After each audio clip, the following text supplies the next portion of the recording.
All right. Do you guys actually have something you want to start Hello? with? Hello. Do we have a name? Hello? Yeah, we're the load management pod. Oh, right. All right, y'all. We're trying something new today. We've got the boys here recording a load management podcast. This is gonna be the first episode. We're gonna see how it goes. If you guys want to introduce yourselves real quick. Yo, what's up? My name's Aidan. I'm Ben. Yes, sir. And so we're just going to be talking about sports on this podcast. And to get into it, first subject of matter, 2K just dropped its first batch of ratings for their top players today. And we're seeing LeBron back on top with a 98 overall. You guys can hop in at any point if you want to add something. But then we got the list down here. I know the one name that a lot of the Twitter sphere was arguing about was the Devin Booker rating and the Jimmy Butler rating. Those seem to be the two top ones that were causing the most back and forth arguments. I'm going to keep it real with you, Noah. I don't really have that much of a problem with it. I mean, Devin Booker could be like an 89, maybe 90, but like we only saw him for a week do what he could do in the bubble. Like obviously we know Devin Booker is like a big time baller, but at the end of the day, like he was really playing at that elite like 90s level for that 1 week in the bubble. I mean, Jimmy Butler was sensational this playoffs. I think we can all agree with that. And this is just all around. But that's how I feel about it. I don't have a problem at all with any of these ratings. Maybe Trae Young's a little bit too high for my taste. I know Donovan Mitchell I saw was rated an 88 as well, but I don't have a problem with it. I think 2K did a very good job this year with their ratings.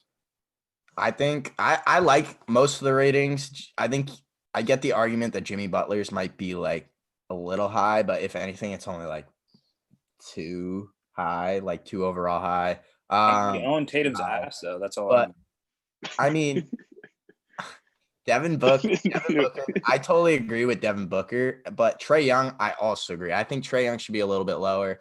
He's not as good of a player as Devin Booker and Donovan Mitchell. So look at what Luka's doing with the Mavs and look at what Trae's doing with the Hawks. That's all I got to say. I mean, when you're the worst defender in like the entire NBA, it's kind of like an 88. The numbers do back it up. Yeah, I'm a big ball guy.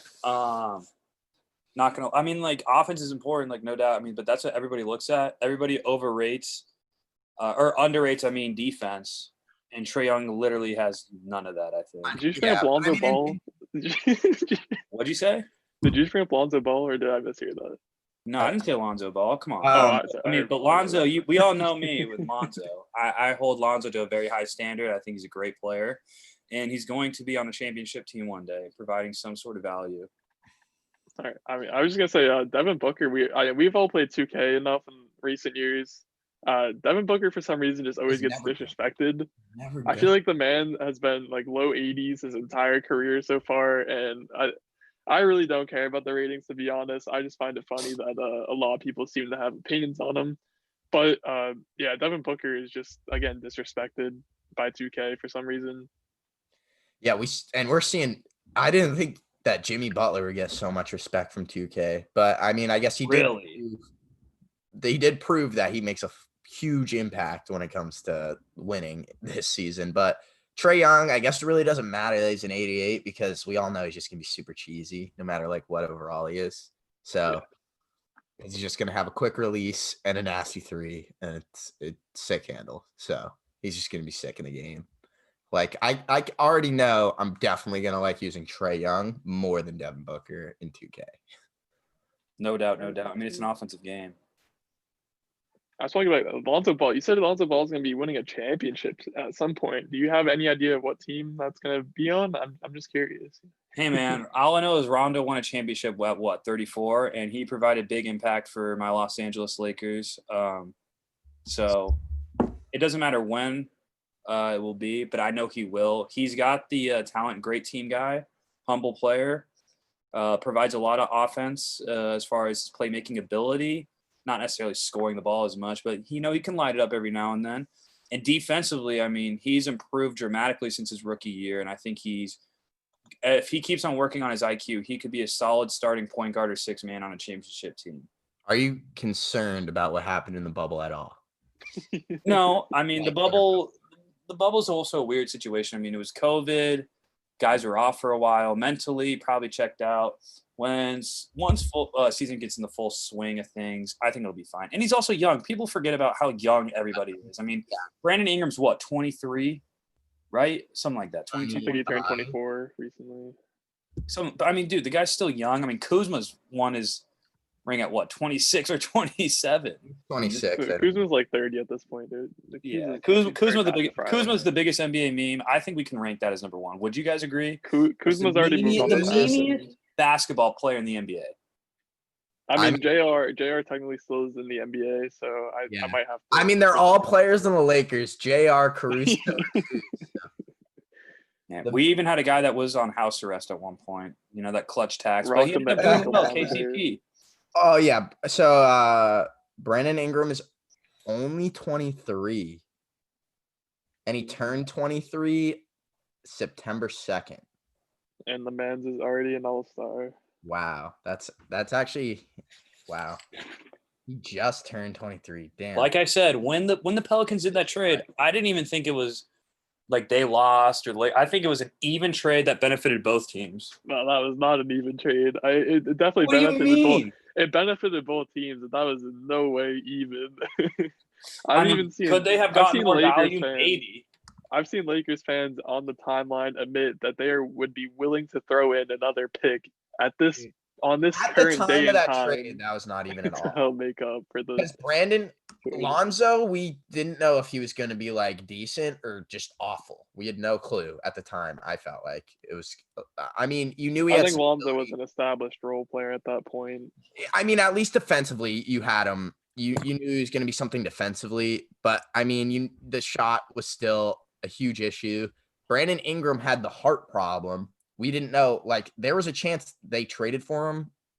I mean, people were like comparing it to the Chris Bosh thing at one point. So like, no, that was a huge question mark at the time. And then, I mean, Josh Hart is, I mean, he's a role player. Yeah. He was like again, could be on a championship team. He's got value. I mean, yeah, he has value. He's got value, but he's still just a role player. Jumping off the wall for a Josh Hart type player. Hey, I want to hear this conspiracy theorist, Ben, talk about his Rich Paul interference with LeBron and Klutch Sports. I need to hear this because it actually gets me hot. Well, what do you mean? That Klutch, Rich Paul just uses everybody to make like LeBron's teams good? In what way? Well, I mean, like why do you think he has Anthony Davis on the Lakers right now? Why do you think? A lot of the reasons that was true. Anthony Davis is a Klutch client, in my opinion. Yeah, so is KCP, and it's not like KCP was amazing for his entire career there. I mean, Ben, we saw him live. Oh no, I don't think KCP is. I'm not a KCP fan. I'm not a KCP. He did well in the playoffs. I can't take that away from him at all. I'm still not big at all on KCP. And I think that his contract, when he signed it, was the only reason he got that contract, I think, was 100% because he was a Klutch client. And he's friends with LeBron James. And LeBron James is on his team, and he's a Klutch client. Well, if you guys haven't seen, there is an anonymous agent today. I think it was today, it might have been yesterday, that basically just released a whole article talking a ton of shit about Rich Paul and how he's ruining the NBA with his clients. And KCP was one of the talking points, and it was brought up that he turned down a big contract from Detroit to head over to LA, and he basically signed. I forget the exact numbers, but he signed a decently big contract with the Lakers, and then has signed back-to-back 1 year for $8 million deals. I'm pretty sure. Could be slightly wrong on that, but there's been a lot of shade thrown at Rich Paul lately, and most of it's been disproved at this point. But I definitely don't think it's crazy to say that there's a heavy tie between Rich Paul and the Lakers on this current day.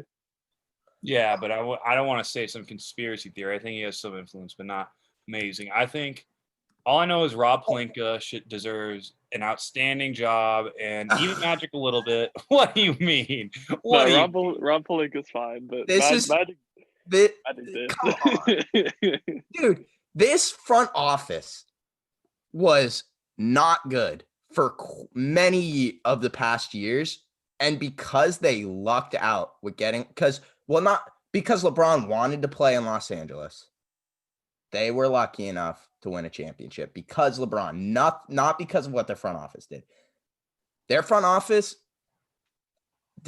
I think was disappointing in general the last at least 5 years or so. I mean, how many top picks did you guys have that They hit on a lot of their picks. Or not, I won't say a lot, but like they did a decent job with their picks. I know I've said in the past that the manager was bad, and I still stand by that. But after looking back and doing a bit more research, their picks really weren't terrible. They got Lonzo hasn't panned out to what he was supposed to be. D'Lo is a borderline all-star. BI is an all-star. Julius Randle is a quality. I'm talking about they got D'Lo and then they just got rid of him with.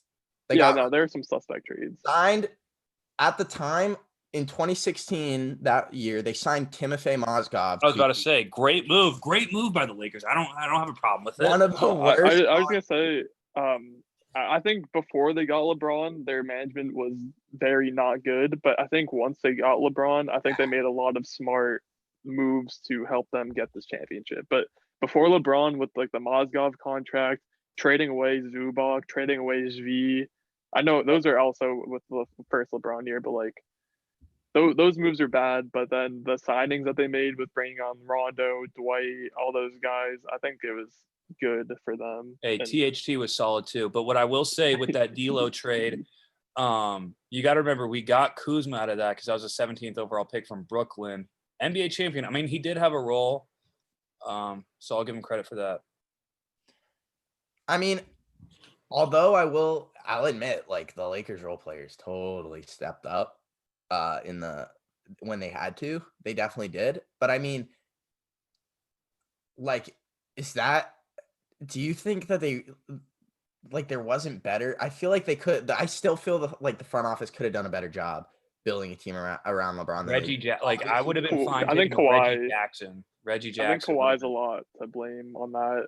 No, if we remember, no. I'm saying if we remember the free agency, Kawhi was waiting to make his decision, and the Lakers did miss out on a lot of potential signings, waiting for Kawhi to make a choice. And Kawhi waited until like one of the last like days that he could to sign on to the Clippers, and because of that, the Lakers had very few options to go with. Wanted to troll LeBron. That's a whole conspiracy in itself. I don't know. I'm still not even close to willing to say that the Lakers have one of the better front offices I don't think they have one of the better front offices. In what way? Because I think as of now, I'd say they're a pretty good front office. I don't know. All I know is Danny Ainge hasn't won a championship with all the moves that he's made. All right, so I think we still have plenty of years. He wasn't. Our window is still very much open. And also, he wasn't GM of the Los Angeles Lakers, because if he was, he would have LeBron James, because it didn't matter who the Lakers GM was. It didn't matter who the front he could have office gone to was. the Clippers. Dude. But Magic recruited him. Magic sold him a plan, and then Magic said peace because he couldn't handle it. LeBron James was never going to go to the Clippers. I don't care what was on the Clippers for him. LeBron James is going to want to play he wants to be the man in that city, and that city. He is the man. I know, because he's on the Lakers. He is the man. What I'm saying is the Lakers got lucky getting LeBron because of the destination that they're in. Not because of their front office, not because of what they brought to the table. Because of all I know is Braun said that Magic sat him down, sold him the plan. It was a business move too. He's working on space. Really? You're telling me so I hate when people say this. I hate people say like he lured him in.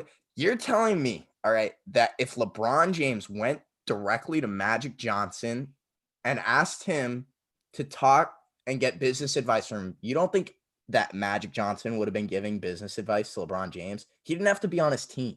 to give business advice. Like, that's stupid to me. But we all knew it's fine if you guys disagree. I don't think they're one of like the best front offices at all. If they're not one of the best, then who is? Well, I mean, there's plenty of Thunder front office is pretty good. The Raptors, you got the Raptors is good. You got I mean, those were all the playoff teams, but you know what? Been pretty good. Warriors are great for now. I think the Warriors. Lakers are definitely up there with the teams you mentioned, though.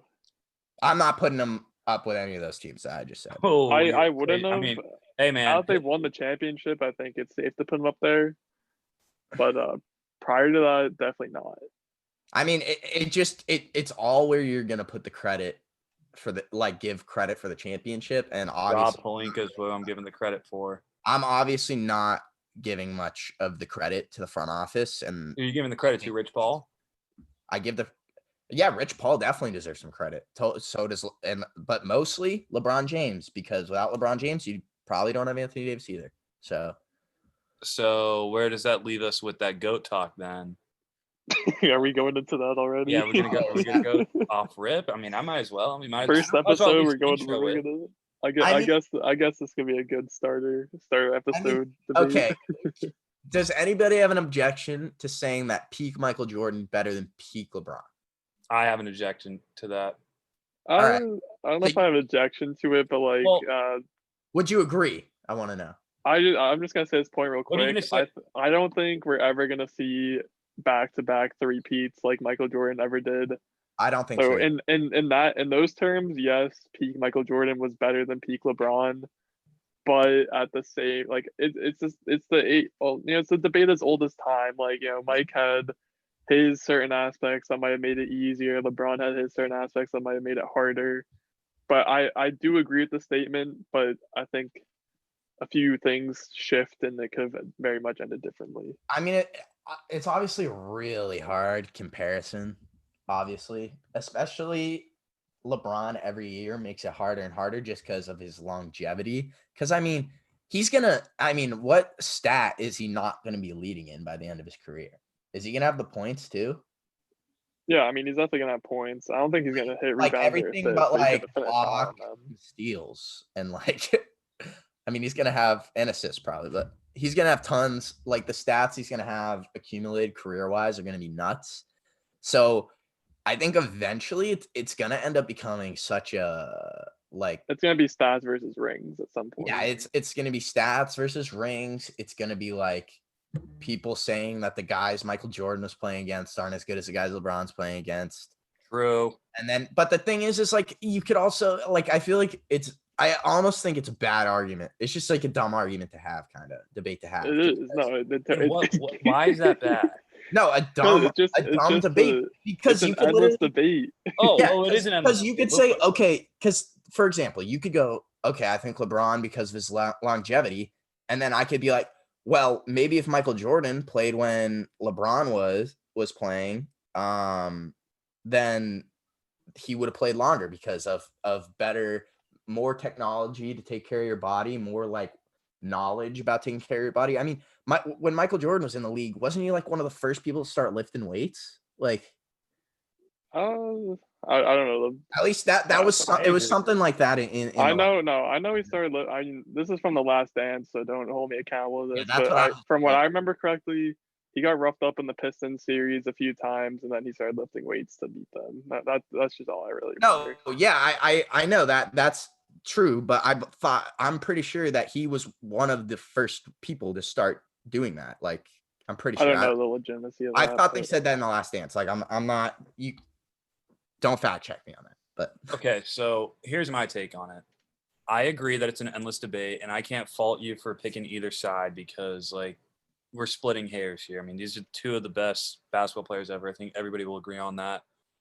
But the one thing I will say in LeBron's defense, in my opinion, is the path that he had when he was going through the playoffs seems a lot more, or not, maybe not during his path to the playoffs, but those finals, it's very hard to fault him for facing a God Squad Warriors 2 years, even facing a Warriors team that was very talented, where he did not have a Kyrie Irving or Kevin Love. and he also lost to the San Antonio Spurs the first time with literally his best player was Andris Ilgauskas. Like that was it, Big Z. And that was a prime Spurs with Timmy D and all that shit. Whereas Jordan faced, I mean, LeBron's biggest mark is he lost to the Mavericks. That's an inexcusable loss. I mean, that's a smudge on his career that is irrevert. Like he can't just. I mean, if he doesn't lose that, if he doesn't even go to the finals that year, he's probably there's a good argument that he is the GOAT now. Even what does that say? Honestly, Think how much we talk about him in the finals. If he had just lost to like 2000, who'd he play in the conference final? Was that 2011? Oh, was that Paul George? Or is that... No, Paul George was like 2013. No, wait. 2011. It was probably Celtics. Was it the Celtics? Yeah, I think it might have been. 2012 was the Jason Terry year, right? Where he won 8, or like the year he dropped like 61, right? And he had the meme face, the look. Hold on, I don't know about that one. So they went in the conference finals. It was the Bulls. Oh, that was D Rose. Yeah, we're stupid. Yeah, we're so dumb. All right. Yeah, was that the Bulls one where D Rose and didn't D Rose Joakim Noah? That was Joakim Noah. Like, I mean, that was a fine team, but like LeBron should have beaten them. But like, either way, I guess the point is if you look at the teams that LeBron has faced in the finals compared to the teams that Jordan faced in the finals, like the only like plausible teams are like the Suns.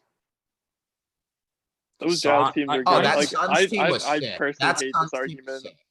I mean, yeah, I hate that. Even if we're gonna say, like, if we're gonna compare the Warriors of the 2010s to like the Jazz of the 90s, like obviously the Warriors, any of the Warriors teams that he played would be any of the Jazz teams that Jordan played. But like at the time, those Jazz teams were easily at least like a top 3 team in the league. It's not like they were the straight bums. And that Suns team was serious. Yeah. They were all finals teams. Like they weren't bad.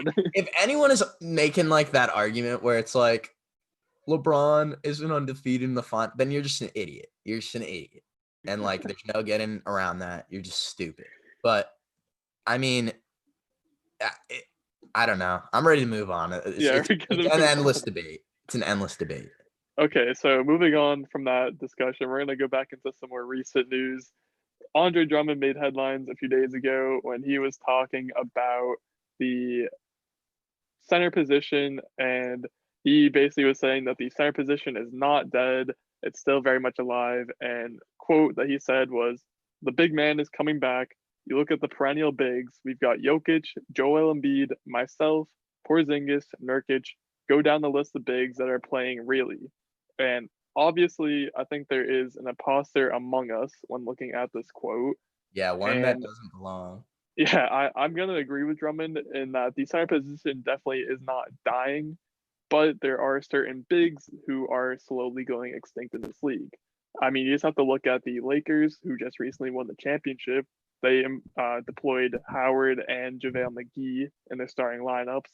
And they also had Anthony Davis, who was a great small ball center for them. So center position definitely not dying, but obviously Andre Drummond, I think he might be dying in this league.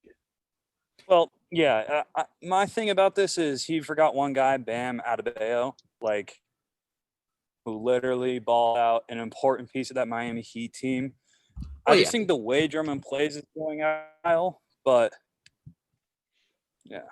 I mean, a guy like Drummond you see it even a guy like Gobert, it's like he's amazing defensively and stuff, but even him, he is unplayable sometimes. Like against the Rockets, hard to have him in there because when they go small ball on a guy like that and he's not quick enough to guard perimeter players at all, I mean, it's just so much harder for guys like Drummond and stuff. And it's just the way the game is going. And that's just, I mean, Drummond, like, does any team, like, nobody really wants Drummond and nobody wants his contract. I know that.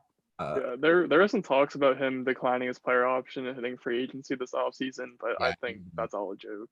I heard that, but I don't see what's the deal with Tristan Thompson though. What's going on with him and his? He's a free agent, so That's I think he's gonna sign somewhere on a lower, cheaper but deal.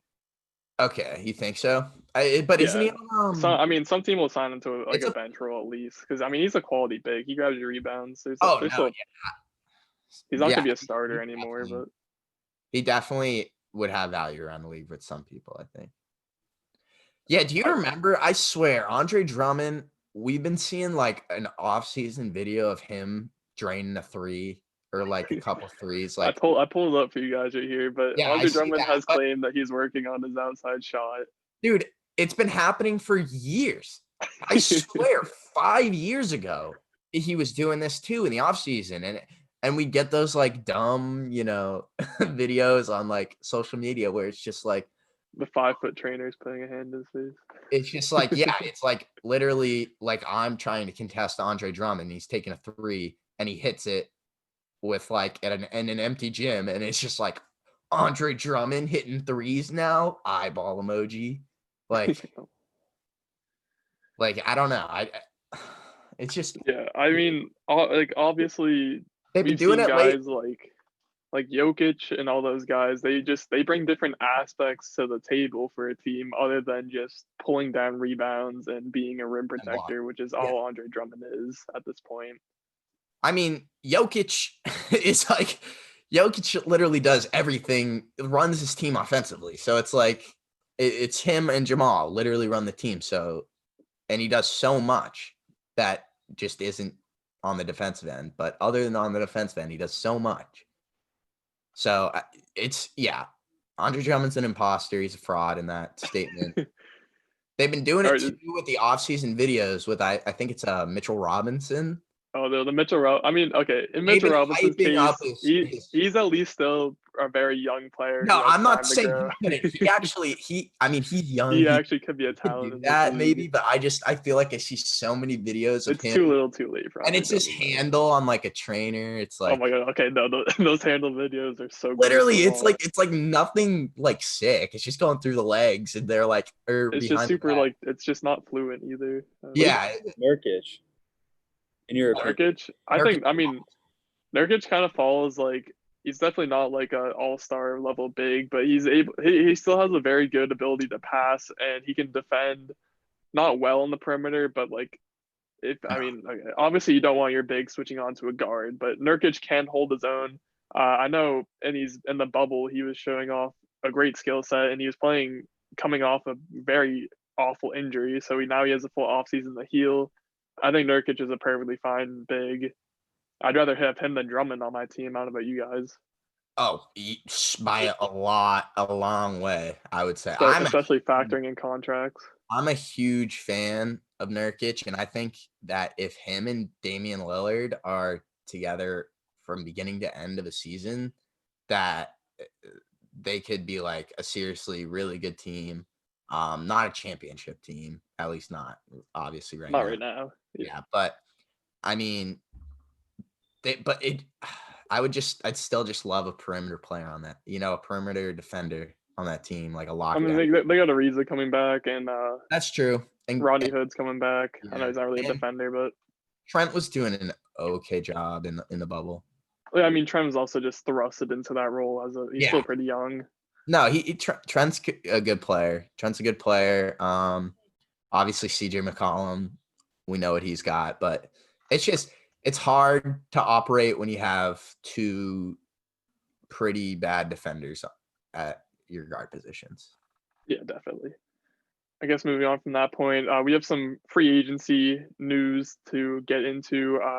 A lot of players have been hitting social media. A lot of free agents have been hitting social media, asking the fans where they think they should sign. We had Christian Wood hop on an IG Live a few days ago, and it was quickly deleted after he asked fans where he should sign his next contract. I don't know how much you guys know about Christian Wood, but he's one of my favorite kind of underground players that a lot of fans don't know about.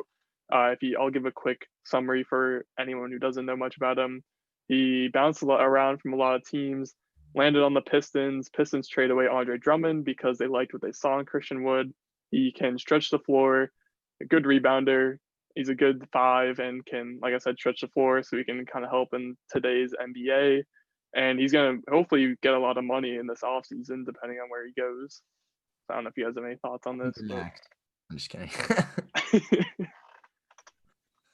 I mean, yeah, I think he's definitely a player with value. He's just so underlooked because he's on the Pistons, and it's like, I mean, who's watching Pistons games, right? Like, not even Pistons fans are watching Pistons games. It's hard. It's not fun to watch. Like, it's not an exciting team at all.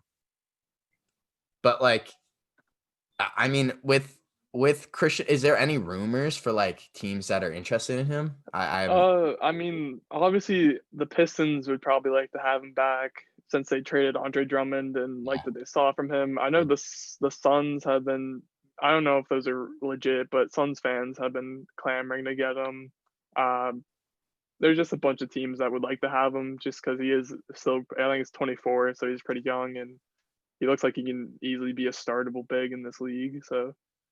And he shouldn't be too expensive. You're not going to have to drop a max contract on him at this point. Celtics? So I'd be fine with that. I know there was one. I don't know if it was a scout or a GM who said that Christian Wood might be signing for the mid-level exception, which I thought was complete BS because he's worth way more than that. But where did you see Celtics?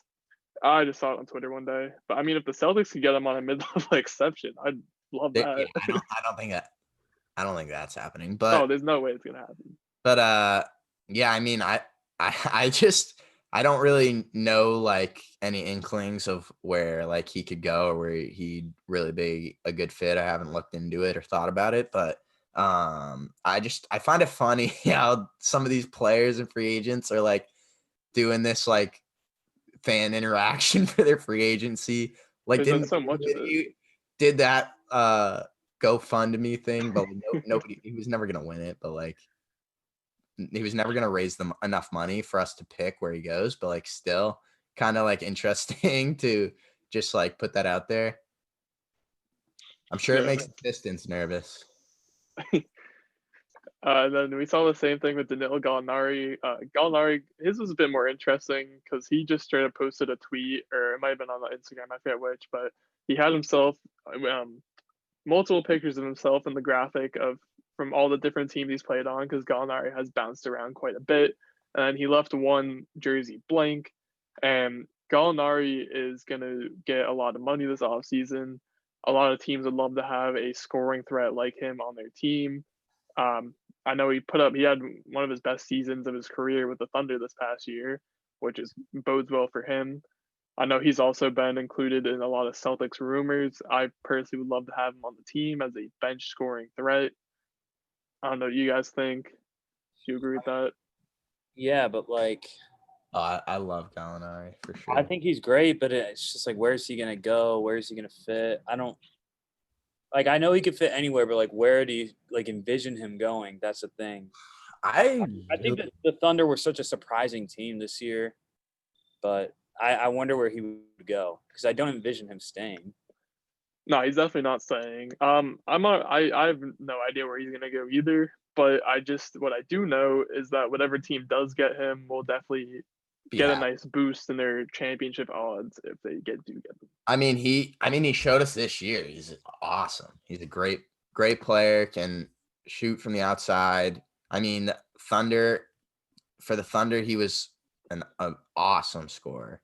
But he could literally fit with like almost any team in the league. So yeah, I mean, hey, I give all the players to them. I mean, it's their career, it's their path. Let them do what they want. If they go on IG Live trying to figure out where their fans want them to go, fuck it, do it. Kind of fun to see if it'd be kind of fun to see like the Mavericks try and get him or something. Mavericks got to save up for Giannis next year. That's true.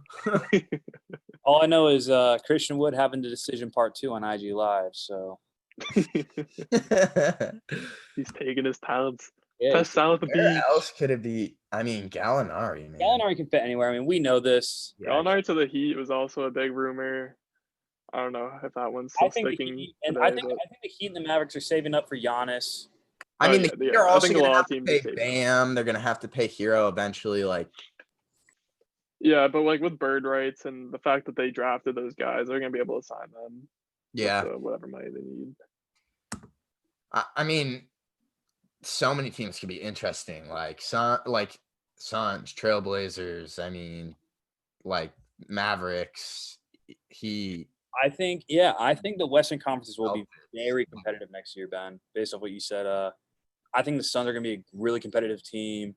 I mean, yeah, it was super competitive. The Mavericks are going to be a team to be fearful of. I mean, I'm glad Lakers won it while we can and while we did, but next year does make me nervous. I mean, people do sleep on the fact Klay Thompson and Steph Curry are still going to be a force to reckon with next year. They're still going to be an elite team. The Clippers aren't going to be going away. I mean, when you have talent like Kawhi Leonard and Paul George, like they're still going to be. I mean, I know what they did in the bubble, but come on, it's Kawhi Leonard. Like, let's not let that affect him. We got the Nuggets. They got Ty Lue now. If the Clippers got a chance to hit Redo on the trade, they'd hit it, right? Hey man, honestly, I don't know if they would. I don't know, but I guess if you're saying like, okay, if they still got Kawhi, they're hitting that, right? For sure. I know. Imagine if the Clippers got Danilo Gallinari. Yeah, that would if they brought him back. Yeah, that would be really cool. That would be really good. Be very interesting for them. Kawhi wants his point guard, though. Yeah, I would say Clippers need a point guard. Kawhi wants his point guard. They're gonna get rid of You think they're gonna get rid of Trez and Lou? Well, I think Trez is a free agent. Yeah, Trez is a free agent. I'm pretty sure. I don't know if he's gonna be coming back. Man, that's reliable. I mean, I wouldn't re-sign Trez. I mean, I think he's good, but like he's not gonna win them a championship. I think Trez is easily replaceable, in my opinion. Oh yeah, I mean it's his energy, not his like talent, really, that you like about him. So it's like you're not dropping a bag on that. You just can't. Yeah, no doubt. That's another interesting player. Wait, what point guard do you think the Clippers are going to get? Because if you look at the West, I mean, you got Utah too, who, I mean, let's not forget they almost beat the Nuggets, and the Nuggets went to the Western Conference Finals. So it'll be interesting, the West next year. Oh, there's plenty of teams in the West. I'm curious to see what the Spurs are going to do, though. I'm very curious to see what they're going to do. I mean, I think the Spurs could easily make a good run next year, but just knowing how the Spurs operate, they're not going to make the moves needed to do that just because they're kind of a conservative franchise for the most part. Yeah. So who even are there free agents that the Clippers can sign at point guard? Mike Conley? I don't think the Clippers have money to sign free agents. I don't know if they do. That's so it'd probably have to be through trade or either just that or a mid-level exception, like something like that. Yeah. Reggie Jackson, Jeff Teague, DJ Augustine, Chris Dunn. I mean, a DJ Augustine can honestly be enough because I mean, it's not like you need someone. Oh yeah, they don't need some super scoring point. They just need a guy to help run the offense, do stuff like that. Yeah, I mean, I don't know. It's a tough batch to pick from, but they might have to maybe look into some trades. I don't know. Is Lou Will free agent? I believe Lou Will's still on contract. Yeah. Check that real quick. Yeah, I don't know. I would probably try. Yeah, Lou Will's on the last year of his deal. Yeah, I mean Clippers obviously. Yeah, Clippers don't have a lot of money to work with, and they don't exactly. I mean, they have some young pieces that they could look to move, but anything will be kind of tough for them. But they definitely need to make some changes. Yeah, they definitely can't do anything drastic, but it would be cool. They definitely need to bring in some more guys. They can't just go in with that same team and think that they're gonna go win a championship. It just because they're not, probably aren't. All right. Well, I think we're gonna switch on over to our last kind of general topic and talk about some recent prospect news as the NBA draft is coming up in the coming months. So it came out, Warriors have the third pick currently in the draft, and there's been a whole lot of rumors surrounding what they're going to do with that pick. Not a lot of concrete evidence on what is actually going to happen, But one guy who I like a lot in this draft, and I think would be a great fit on the Warriors, recently had an tryout and interview with them, and that's Denny Avdija, who is currently overseas. But I think this is a great fit for the Warriors. The Warriors loved him as the report came out, and I think this would be a great fit for them. I don't know what you guys' opinions are on what the Warriors do with this number 3 pick, just because it's just so up in the air about who's going to be there, who's not going to be there. Will they trade it or like keep it?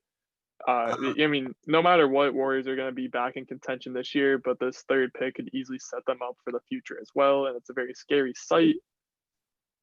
I mean, it's not scary for me. I think the Lakers will be able to handle them no problem this upcoming future. But I think they definitely should look to trade it, but also I think we have been hearing around the league at least that teams aren't really interested in trading up in the draft to the top of this draft, because I guess they just think a lot of the players are super close to each other in terms of talent and prospects. But it's a weak draft class. Like, let's not forget, like, I think these players are talented, but it's not like I don't think any of these players are generational talents. Maybe James Wiseman, but I don't see players like Anthony Edwards being I think LaMelo might be the only one. LaMelo paper, but even he has his flaws. So yeah, on paper, this is a weaker draft for sure. Denny, I mean, full disclosure, I haven't done tons of looking into draft prospects, but from the little I have, I really like Denny a lot. I think that would be very cool to see him go to the Warriors. But honestly, I think we'll just trust the Warriors to make the right move, because that's kind of what they do. Oh, they're my favorite scenario right now to see what's gonna happen. I mean, I can't wait for draft night. I think there's gonna be a lot of interesting moves that go down. Right now, going into this free agency, they're one of the most intriguing teams easily, for sure. I mean, what would you do though, in your guys' opinion? I mean, because who's going to be there? It's probably going to be, like, if I had to guess, James Wiseman or somebody's going to try to get the first pick, because it's the Timberwolves, right? They have the number 1. Yeah, so, number 1. Like, I don't envision the Timberwolves taking Wiseman, especially with Karl Anthony Towns, because I know there's been reports that they want to keep him and deloading. Hasn't there also been a report recently about Karl Anthony Towns potentially wanting out or whatever, not wanting to be? I mean, there's always those types of rumors. I feel like the one I've seen a lot recently is that the Timberwolves are trying to trade out, but like you said, not a lot of teams are offering much for that. Yeah, I'd be trying to trade out too, but so they would probably, like, I wonder who they would take, because for them it probably makes sense positionally. Like, what do you think? Anthony Edwards, I think, is the most popular name right now. I know I saw some LaMelo. I'm not the biggest recently. I'm not saying that Anthony Edwards is bad. I think he could be good in the NBA, but I don't think he's. Yeah, I don't think he'd be a good fit for them. Yeah, and personally, I'm not that big on him either. I think this draft class is kind of frustrating, because I mean, what if the Warriors end up with somebody like James Wiseman? Like, because that could be a possibility, depending. Because who has the 2nd pick this year? Do we know? I should know this. Why am I blanking on this? Yeah, we're fools. I already talked about this a separate video. I'm pretty sure. I'm gonna look this up real quick. The Warriors are 3. Yeah, Warriors are 3. Go up. Wait. Yeah, I thought Golden State was 2. That's what we're so stupid. Okay, yeah, my bad. literally in my head, I was gonna say Charlotte, but I was like, wait, isn't Charlotte 3? We edit this. We gotta get rid of this whole fucking thing. Yeah, no, we'll keep it. Come on, we did first little get together with like no research, no preparation. We're rolling with it. Yeah, who cares? All I know is Golden State can end up with James Wiseman, and he could end up being a transcendent player. I think he has the greatest ceiling out of anybody in this draft. And if he ends up doing well, maybe the Warriors are still generationally a top team in the West. I actually like James Wiseman's potential. I know Noah is not huge on James. I'm not a huge James Wiseman guy. I think he could be a solid player. Give me a reason wise guy. Like, I need to know what do you know? I like him. He's just a big. Like, he's just a traditional big. He's no traditional big. I mean, this guy's athletic. He's a freak. I think he has a little bit of a shot on him too. I think that he could be a guy that could develop into a has potential to be like one of those modern bigs that people would really like to have on their team. But, yeah. And Noah, think about it like this. It's not like the Warriors need this guy to be good ASAP. Like, they can have this guy be their project player, mold him, and where we see him 3 years down the road and he's a top player, a quality player.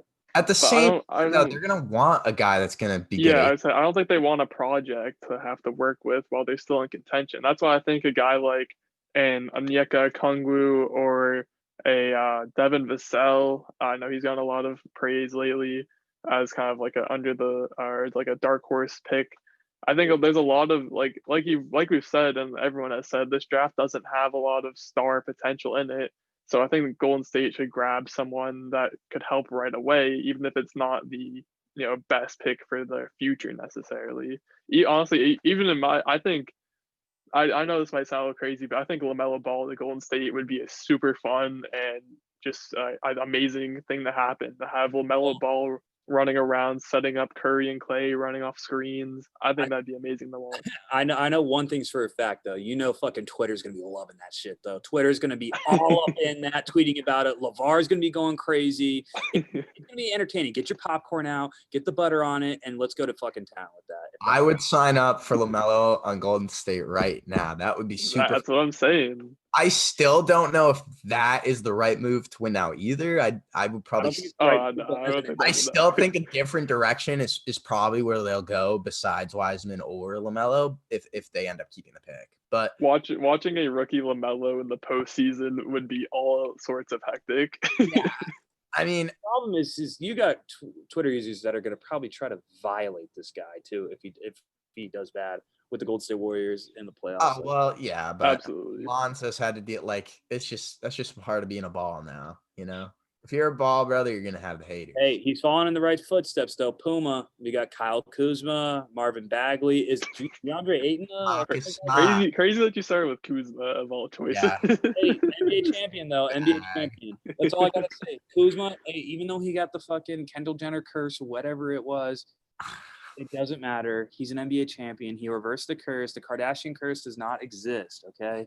Dude, why didn't they let Kuzma take the last second shots in the finals, man? Okay, can we agree on this? So Kuzma's got to be the most frustrating player because he can do good. Like, I know when nobody's around him, he can drop 40 and whatnot, but this guy's making some idiotic plays. It's like, come off the fucking court, Frank Vogel. What are you doing? You're talking about Kuzma? Yes, Kuzma. I feel like Kuz... time out on the play. Did you say Kuz is dropping 40? Yeah. Did not see him last year when LeBron James was out and he would be dropping 35, 40 inconsistently every game. But like when he could take 30 shots a night, yeah, maybe. Man, I think there's a lot of NBA. I don't even think he was dropping 40. He was dropping like a couple 30s in there, but did he drop 40s? I don't think he ever dropped the 40s. Like, I don't even want to fact check that. Just on the off chance if he does, I'm scarred. Yeah, in the off chance he did have a 40-point game, I just don't want to know about it. I just felt like Kuz in the playoffs. Every time he hit one shot, next possession he's pulling. 41. Your game 41. Oh my god, 40. What team was that against? Let's look at this. Basketball round. Did they have it? Against the Bucks. March 30th, 2018. Oh, that's minutes. Points 41 against the Pistons, January 9th, 2019. So a sophomore season. That's a big game against Pistons. Oh, his sophomore season when he was 25. Yeah, okay. Hey man. Jordan. I'm not hating. Hey, he's a champion. And he's had a 40-point game. That's more than we can say. I think Kuzma's a Hall of Famer at this rate. Yeah. Who knows at the end? Maybe if he gets 2 more rings, who knows? Maybe.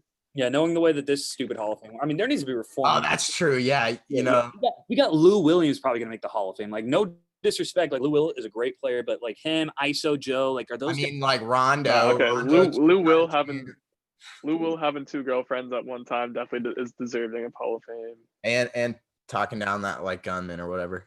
Oh yeah. I mean, yeah. I think that's Lou Will, easily Hall of Fame Lou Will is resume right fine, though. there. Let's not get it twisted. Lou Will is an OD player. Yeah, All no, right. that's facts. So what else? What else are we going to talk about? I think we just got one more point, at least that we have on the agenda. Are we just And this or what? Should we talk a little bit about like NFL after or what? What are we? if you want, yeah, sure. Yeah. Uh, How long have we been going? last point we have on the board here was a little sensation unicorn type prospect and Victor Wembanyama. If you guys aren't aware, he is currently playing in France, and he had his first game, and he put up 22 points, 10 rebounds, and 7 blocks. He's only 16 years old. I forget I want to say he's 7'3". I don't know why I'm blanking on his height. He is. But pretty much he is the next unicorn prospect that we are seeing, and a lot of people have already started hating on him just because I feel like they don't know a lot about him. But I mean, he's looking pretty legit so far from what I've seen.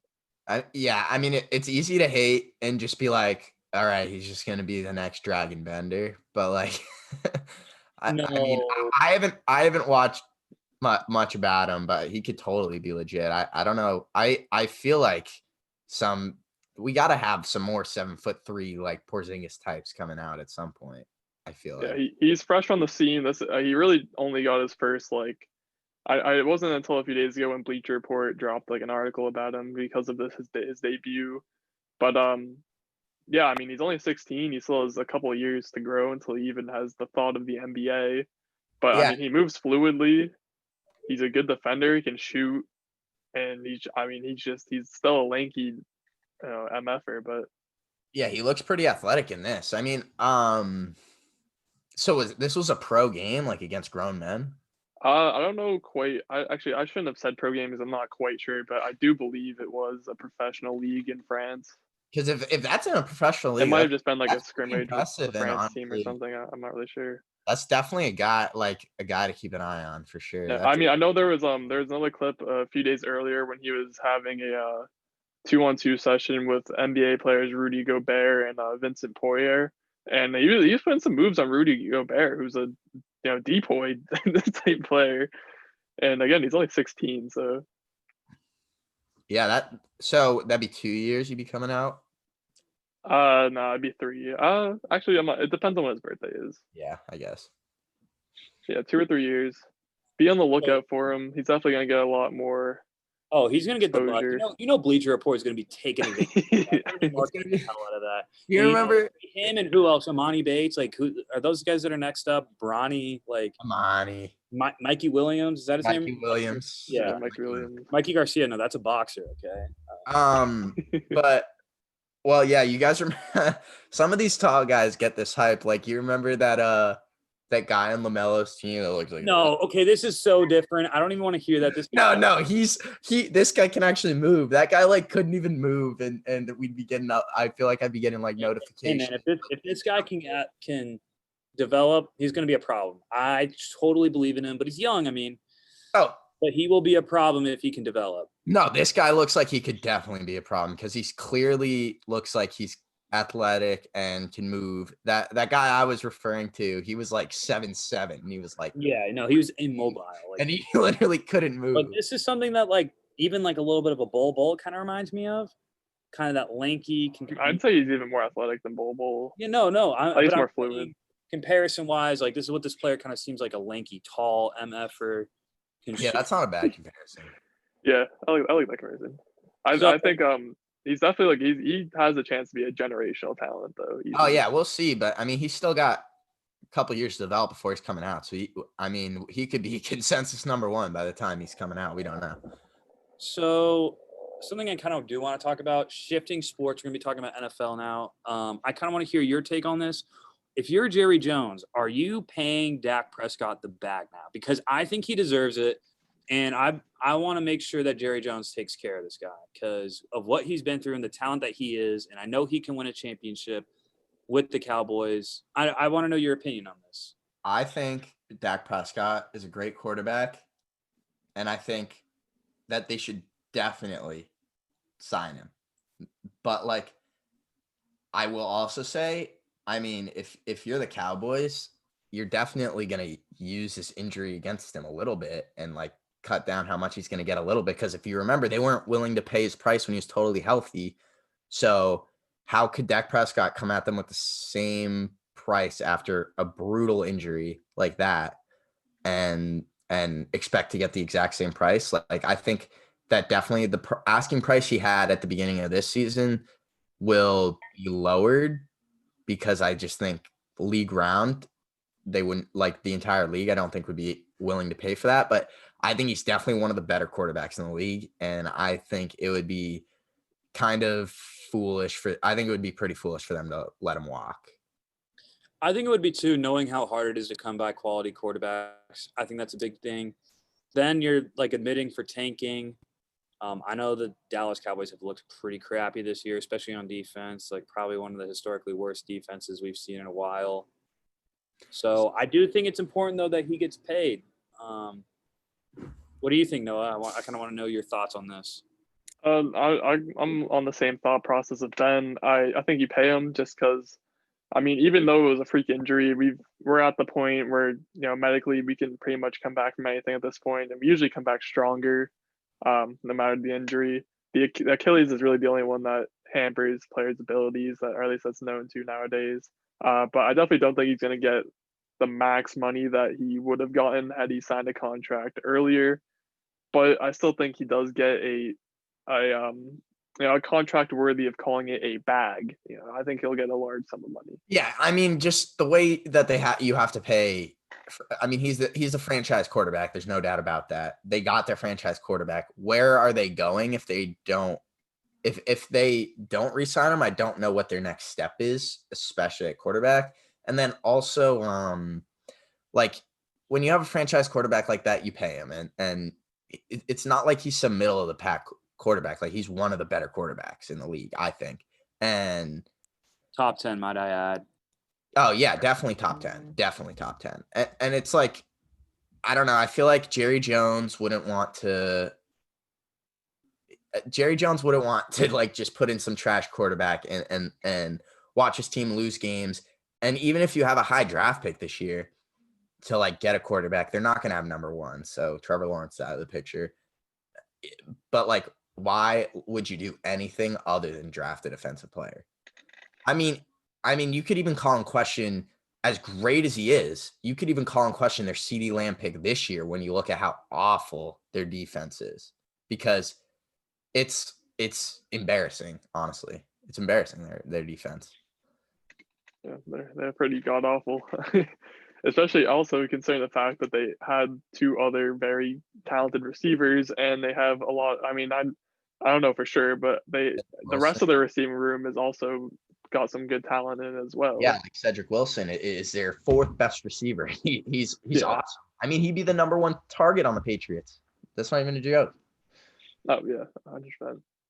It's for real.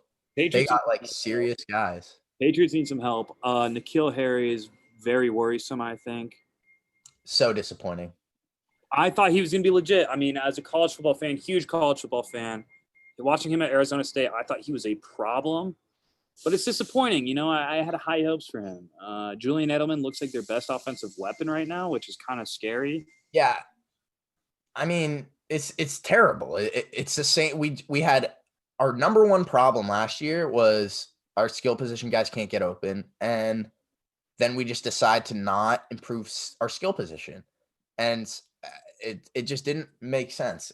Like Edelman is the guy who gets open the most often. And I think a lot of that is just because how great Josh McDaniels and Bill Belichick are at getting him into open space out of the slot. Obviously he's got some talent, but I mean, teams and cornerbacks aren't going into games against the Patriots worried that Julian Edelman's going to break the game or make some insane play to change the game, because we don't have a game. The only game changer we have offensively is Cam Newton. That's the only like big play game changer that we have. We have nobody at wide receiver to make a big play, and it's extremely disappointing. As a huge Patriots fan, I will never forgive the Patriots for drafting N'Keal Harry over DK Metcalf ever. That was a nice little monologue you gave us there. Yeah, I'm sorry. That's all Appreciate it, good. Shakespeare. I mean, we know who you like now. You've made that pretty obvious. I think the Patriots are in a very dark place. I'd be kind of nervous if I was a Patriots fan, but who knows? AFC East is looking interesting this year, to say the least. Who knows? Dolphins could maybe pull it out. Who knows how Tua does? Also, what is fucking Brian Flores on starting Tua right now? Like, I don't know. I thought that was weird. He has no one not- really It knows. it seemed like they just were like they must have just been waiting for Ryan Fitzpatrick to have like that game that he always has where it's like really bad and it just never happened. And so they're just okay, we got a rookie guy in and we want to get him in. You're gonna put in Tua, like, I don't know. They're winning. They're 3-3. Yeah, they're on a bye, so maybe I don't know. That has something to do with Yeah, it. I didn't get it. Obviously, Fitzpatrick didn't seem to get it either. I was shocked because I think Tua's gonna be good. Watching his tape, I think he's a lights out player, but I mean, he hasn't had any sort of experience really in an NFL game. He had no preseason. Remember that? There's no preseason, so just to throw him in a playoff contending team, that's just kind of weird. Like, why would you mess with the mojo with that? And I mean, hey, Brian Flores, I think is a great coach. I think he will be one of the best coaches in the NFL for some time to come. I mean, BC alum, but shout out. But I do want to say, like, I thought that was a very weird decision. I mean, why not ride with Ryan Fitzpatrick? He's a reliable guy. Maybe give Tua a year to sit under his belt and just. I mean, I get it though, because they're 3-3, but I mean, it's not like they're gonna win the Super Bowl, and maybe they like. Do we really like? Yeah, they're 3-3 right now, but do we really think they're going to be in the playoffs at the end of the year? Probably not. Especially in a good I think a good AFC conference. I think is a pretty stacked conference right now. The AFC. Yeah, I mean they're just seeing what they have in Tua. I don't think there's anything wrong with it. Yeah, Obviously, it came at kind of a weird time, but Ryan Fitzpatrick. it's going to happen eventually. Yeah. It just things didn't line up the way they wanted, so they just forced the change, I think. That's all. And I don't really have too much of a problem with it because Tua is obviously our future. All right. Do we have anything else you want to talk about? I think we're approaching an hour, so if we have any final remarks that we want to get in. Usual Suspects is better than The Prestige, no cap. Fire movie. Yeah, I put Ben onto that. Hey, what'd you think, though? What'd you think? Oh, that was a sweet movie. I love that movie. I think Kevin Spacey is such a good actor. We don't support his outside his acting. Yeah, it's a shame. In whatever he does. Strictly acting, strictly professional here. In movies, he's awesome. He's awesome. Yeah. Prestige, though, one of my least favorite films. Noah, just gotta least favorite. It's okay if you like other movies more. I would say it's okay if you like other movies more than Nolan films. One of my least favorite Christopher Nolan films. I had to yeah, it wasn't like Memento is way better. Memento is so much better. I mean I liked Memento, but I thought that Prestige is way better than Memento. All right. Hey, I've yet to see Tenet, though. I'm excited to see Tenet. I'm yet to see Tenet, yeah. Tenet. Oh, dude, we keep on forgetting to see Tenet. Dude, you want to see it tomorrow? You want to see it in a fucking movie theater with COVID going on? Yeah. Yeah. There's gonna be nobody in the theater. I'd way rather do that than spend money to go see. Your risk. Hey, let me raise this question here. Would you rather go to a movie theater to see Tenet, or would you pay money to go see Andy Dalton put up 10 points in a Sunday night football game at the Cowboy Stadium? Tenet. Exactly, that's my point. All right, well, I think we're gonna end it on that note. Again, this is episode 1 of the Load Management Podcast. We'll be coming out with these whenever we feel like it at this point. Hopefully you guys enjoyed it. Again, this is Noah here with Ben and Aidan signing off. Expect improvements, and it's going to be this is just a podcast. It's going to be fun and fiery. I'm going to stir the pot a little bit. That's what I'm known for here. So just can't wait to get Ben and Noah triggered. A little dry run, but again, thank you for watching. And that'll be it.